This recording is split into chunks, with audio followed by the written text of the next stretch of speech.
Welcome to my channel. Ako po si Abby na maghahatid sa inyo ng mga true crime stories sa wikang Tagalog. Kung mahilig kayo sa mga ganitong klaseng storya, ay i-click nyo na ang subscribe button para updated kayo sa aking mga videos. I-click nyo na rin po ang like button kung nagustuhan nyo ang video na ito.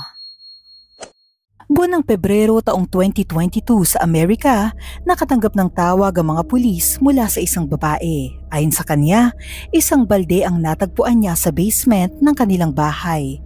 Nang tignan ay tumambad sa kanya ang ulo ng isang tao. Kaninong ulo ang natagpuan sa balde? Ang true story natin ngayon ay naganap sa Wisconsin, isang state sa bandang Midwest region ng Estados Unidos. Bukod sa natural na ganda, ang Wisconsin ay binansagang America's Dairyland dahil isa ito sa pinakamalaking producer ng mga keso sa bansa. Maraming lugar sa Wisconsin ang nagdaraos ng cheese festivals. Bahagi na rin ng kanilang kasaysayan ng paggawa ng beer o serbesa mula pa noong 19th century nang dayuhin ng lugar ng mga German immigrants. Sa Milwaukee na isang syudad sa Wisconsin, ang tahanan sa pinakamalaking brewery sa bansa. Tiyak naman na ikatutuwa ng mga taong mahilig sa tren ang pagpunta sa Wisconsin dahil dito matatagpuan ang National Railroad Museum na isa sa pinakalumang rail museums. Dito ay masisilayan ang kahanga-hangang koleksyon ng mga tren na naging bahagi na ng kasaysayan. Ang museum ay nasa syudad ng Green Bay na siya ring lugar na pinangyarihan ng krimen sa true story na ito. Noong February 23, 2022, bandang 3:20 ng madaling araw, isang babaeng nagngangalang Tara Pakanich ang tumawag sa mga otoridad para i-report ang nakakakilabot na bagay na nadiskubre niya sa kanilang basement. Doon ay natagpuan niya ang isang balde na naglalaman ng ulo ng isang tao. Agad nagtungo ang mga pulis sa address, sinalubong sila ni Tara na bakas ang pagkabalisa kasama ang kanyang nobyo. Ayon sa nobyo ni Tara, hindi sila sigurado pero sa tingin nila isang ulo ng tao o hayop ang nakita nila sa loob ng balde. Pinuntahan ng isa sa mga pulis ang basement para siyasatin ito. Nang makababa ang police officer sa basement, nakita niya ang plastik na balde sa sahig na nakatakip ng tuwalya. Nang tanggalin niya ang tuwalya, ay napaatras siya sa tumambad sa kanya. Sa puntong yun ay nakumpirma niyang ulo ng tao ang laman ng balde. Habang hinihintay ang mga kasamahan, patuloy na nagsiyasat ang pulis sa lugar. Natagpuan niya ang dugo sa sahig at sa kutsyon. Napansin din niya ang mga piraso ng laman. Pagdating ng mga investigador ay di sila makapaniwala sa kanilang nakita. Nagimbal sila sa nakakakilabot na tanawing tumambad sa kanila. Bukod sa ulo ng tao, natagpuan din nila sa loob ng balde ang mga masiselang bahagi ng isang lalaki at dalawang patalim. Ang ibang parte ng biktima ay nahanap nila sa loob ng mga plastic bag at cardboard boxes. Ang mismong katawan ay nasa loob ng isang container. Nakitaan nila ng maraming galos ang katawan. Sa kaparehas na container, natagpuan nila ang isang carving knife at mga lamang loob. Sa examination, natukoy na nakaranas muna ng pagsakal ang biktima bago tanggalin ang kanyang ulo. Sinabi rin ng examiner na may mga nawawala pang parte ang katawan ng biktima. Natukoy nila na ang biktima ay ang 24-year-old na si Shad Therian. Ipinanganak siya noong September 7, 1997 sa Green Bay, Wisconsin. Ang kanyang ina ay si Tara Pakanich na siyang nag-report sa mga pulis. Ang kanyang ama ay si Michael Therian. Mayroon siyang dalawang kapatid na babae at isang kapatid na lalaki. Nag-aral si Shad sa Bayport High School at kalaunan ay tumulong na siya sa kanyang ama at lolo na asikasuhin ng kanilang family business. Mabait at maalalahaning tao kung ilarawan si Shad ng mga nakakakilala sa kanya.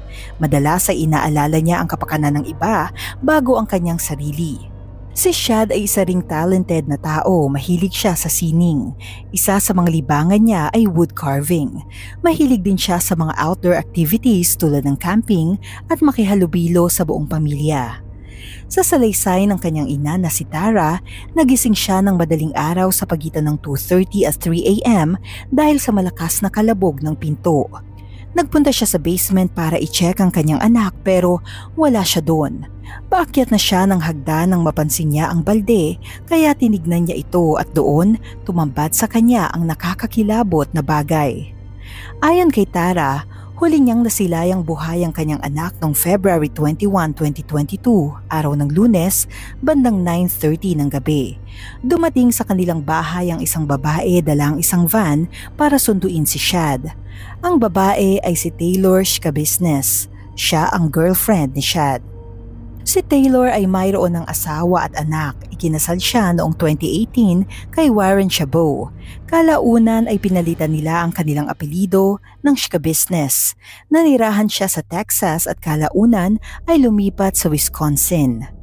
Si Taylor ay gumagawa ng mga dream catchers at accessories gamit ang beads bilang libangan. Sinubukan niyang ibenta ang mga ito subalit di siya nagtagumpay. Isinilang niya ang anak nila ni Warren noong taong 2021. Ibinahagi ni Taylor ang mga larawan ng sanggol sa Facebook noong November 2021 na may kasamang pagbati na Happy Thanksgiving from my family to yours. Subalit ang inakala ng ilan na maayos na pagsasama ay nakakaranas pala ng problema. Tuluyang natuldukan ng masasayang araw nila nang maaresto at makulong si Warren dahil sa kasong may kinalaman sa pagtutulak ng ipinagbabawal na gamot. Nang makulong ang asawa ay mukhang ready na uli si Taylor para sa panibagong relasyon. Kalaunan ay nagkakilala sila ni Shad. May mga naglabasang report na high school pa lamang ay magkakilala na raw sina Shad at Taylor. Noon pa man ay nakikita na ang dalawa para magtalik. Sinabi ng ina ni Shad sa mga detective na matapos sunduin ni Taylor ang kanyang anak nung Lunes ng gabi ay di na niya ito nakita pang muli. Kinaumagahan bago pumasok sa trabaho ay may narinig siyang mga boses mula sa basement. Nakaparada rin ang van sa labas ng kanilang bahay kaya inassume niya na nasa basement lang ang dalawa. Dahil dito ay si Taylor ang itinuring na primary suspect. Matapos kausapin si Tara ay nagtungo ang mga investigador sa apartment ni Taylor para arestuhin ito. Nakita nila ang van sa labas ng apartment complex. Nilapitan nila ito para silipin kung ano ang nasa loob. Habang sinisilip ang loob ng sasakyan ay nilapitan sila ni Taylor. Tila kalmado at nakangiti pa ito nang arestuhin siya ng mga otoridad. Nakitaan nila ito ng sugat sa hinlalaki at mga bakas ng dugo sa kanyang kamay at damit. Nakitaan rin siya ng maraming kalmot sa kanyang braso. Sinabi niyang self-inflicted ang mga ito. Sa police station ay sinimulan nilang kausapin si Taylor tungkol sa krimen. Lubos na ikinagimbal ng mga pulis ang karumal-dumal na mga detalyeng isiniwalat niya. Hindi itinanggi ni Taylor ang nagawa niyang krimen, mabilis ang kanyang pag-amin sa mga otoridad. Ayon sa kanyang salaysay, sinundo niya si Shad sa kanilang bahay gabi ng February 21. Nakipagkita sila sa isang kaibigan tapos ay dumiretso sila sa Eastman Avenue para gumamit ng ipinagbabawal na gamot. Nang makaalis na ang kaibigan nila, tuluyan pa rin silang gumamit ng iba pang mga uri ng substance. Tapos gumamit ay bumalik sila sa bahay nila Shad. Hindi pa nakakauwi sa bahay si Tara at ang kanyang nobyo ng panahong yun. Bumaba sa basement sina Shad at Taylor at doon ay nagtalik ang dalawa sa di pangkaraniwang paraan pero kapwa in-enjoy nila. Ayon kay Taylor ay ginagamitan nila ng kadena ang isa't isa sa tuwing may nangyayari sa kanila. Tinatali nila ito sa kanilang leeg na parang ginagawa sa aso. Sinabi pa niyang idea daw ito ni Shad. Sinabi niyang nung gabing yon sa kanilang pagtatalik ay biglang nagdilim ang kanyang paningin dahilan para mahila niya ng todo ang kadena habang nakatali ito sa leeg ng biktima. Nagsimulang umubo ng dugo si Shad. Nararamdaman daw ni Taylor ang pagbilis ng tibok ng kanyang puso habang hinihila niya ang kadena kaya mas nilakasan pa niya ang paghila. Sa kabila nito ay hindi mabilis na nalagutan si Shad. Tumagal ng 3 hanggang 5 minuto bago tuluyang mawalan ng buhay ang biktima. Ikinagulat ng mga detective nang sabihin ni Taylor na nag-enjoy siya habang pinapanood ang kanyang nobyo na unti-unting nawawalan ng buhay. Nagawa pa niyang tanungin ng mga detective kung alam ba nila ang pakiramdam kapag mahal na mahal nila ang isang bagay sa puntong gusto nila itong patayin. Patunay na may malaking problema sa takbo ng utak ni Taylor. Pinatunayan pa niya ang pagiging mapanganib na tao nang isagawa niya ang mga karumal-dumal na bagay sa labi ni Chad sa mga sumunod na oras. Kinaumagahan naghanap si Taylor ng mga kutsilyo sa bahay nila Chad. Sinabi niyang ang bread knife ang pinakamabisa sa lahat dahil sa mga ngipin sa blade nito. Ayon sa kanya, pinosisyon niya ang labi sa kama at doon ay tinanggal niya ang ulo. Nilagay niya ang balde sa tabi ng kama, pangsapo sa ulo kapag natanggal na ito. Ang storage tote naman ay ginawa niyang lalagyan ng dugo na itinapon niya sa shower drain. Nagawa pa niyang mag-shower matapos itapon ang dugo. Nang tanungin ng mga detective kung anong ginawa niya sa ibang parte ni Chad, sinabi niyang nagplano siya nung una na ilagay ang mga ito sa van pero tinamad siya kalaunan. Nakakabahala din ang sinabi niya sa mga pulis na maaaliw sila sa paghahanap ng mga nawawalang parte ni Chad. Sa huli, sinabi niyang hindi niya sinasadyang patayin ang kanyang nobyo. Sadyang nagustuhan lang niya ang pagsakal kaya di niya ito natigilan. Kalaunan ay nadiskubre ng mga pulis ang mga nawawalang parte kabilang ang isang hita na nakalagay sa isang kahon sa loob ng van ni Taylor. Sinampahan ng mga kaso si Taylor kabilang ang first-degree murder. Sa kabila ng kanyang pag-amin, naghain ng not guilty plea ang kampo ni Taylor at ang dahilan ay ang problema sa pag-iisip. Nagsimula ang paglilitis sa nasasakdal. Tila hindi pa nakontento si Taylor sa mga kasong isinampa laban sa kanya, kaya sa mismong trial ay gumawa pa siya ng eksena dahilan para madagdagan ng mga ito. Sa mismong hearing ay inatake niya ang sarili niyang abogado na nakaupo sa kanyang tabi. Napag-alamang di niya nagustuhan ng ipaurong ng abogado ang trial date para matukoy ng mga eksperto ang kanyang competency para humarap sa trial. Dahil sa insidenteng ito ay nag-withdraw na ang kanyang abogado sa naturang kaso na siya namang inaprubahan ng judge. May mga taong naniniwalang palabas lang ito ni Taylor para paniwalain ng lahat na may problema siya sa pag-iisip. Bagay na hindi umubra dahil napatunayang mentally competent siya para harapin ang sariling trial.